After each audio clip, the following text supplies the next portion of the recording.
Para mapakinabangan ng ating mga kababayan, pinamamadali na ng mga kongresista ang pagpapatayo ng iba't ibang flagship programs ng gobyerno. Ang Department of Transportation nangako namang pagsapit ng 2027 ay arangkada ng partial operations ng MRT-7. Si Mela Lasmora sa sentro ng balita. Mela. Aldo, binigyang diin ng Department of Transportation na nasa 300,000 pasahero ang makikinabang kapag nagsimula na ang partial operation ng MRT-7. Kanina, isa nga ito sa napag-usapan sa talakayan ng House Committee on Flagship Programs and Projects.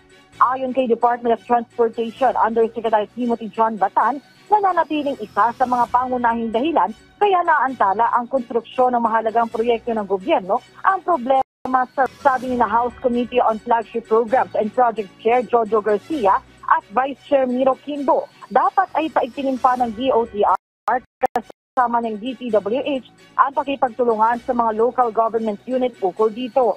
Sayang naman daw kasi ang mga proyekto ng pamahalaan na hanggang ngayon hindi pa rin mapakinabangan. Pagtitiyak naman ng komite, bubuo rin sila ng mga bagong panukala para makatulong dito.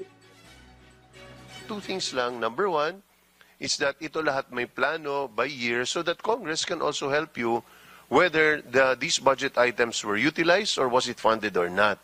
And then pangalawa is bigyan nyo kami ng menu, pati ang DPWH, kung ano pang changes ang kinakailangan para mas mapabilis pa natin. Yung project, no doubt about it. Maganda yung project, makakatulong sa tao yan. Lahat ng iniisip nyo. Pati yung Saneda, lahat yan, maganda yan. Kaya kahit gano'ng kaganda yan, kung hindi natin ma-implement ng tama at ng mabagal, sayang. Ang proyektong nabusisi ng mga kongresista ang MRT-7, aminado ang DOTR na sobrang delayed na ang implementasyon nito. Pero pasitiyak ng kagawaran pagsapit ng 2027, magsisimula na ang partial operations nito. Sige, anyway, MRT-7, yan. May timeline ka na, sabi mo 2028, tama ba? Sure, 2027 po. Lahat na, from north to... Partial operations po 2027, first 12 stations, 12 out of 14, so that is from Common Station na po in North Avenue to Sacred Heart. Anong in-expect nyong passengers? Ilan?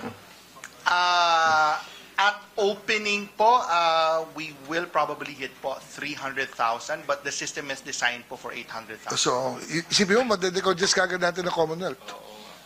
Pag nagawa natin yan, di ba? Yung Fairview, lahat yan, luluwag yan. Agos sa ngayon ay nagpapatuloy pa yung iba't ibang pagdinig dito sa Kamara at nakatutok nga sila kung paano pa mas mapagbubuti yung serbisyo ng iba't ibang ahensya ng pamahalaan para sa ating mga kababayan. Aljo. Maraming salamat, Mela Lasmoras.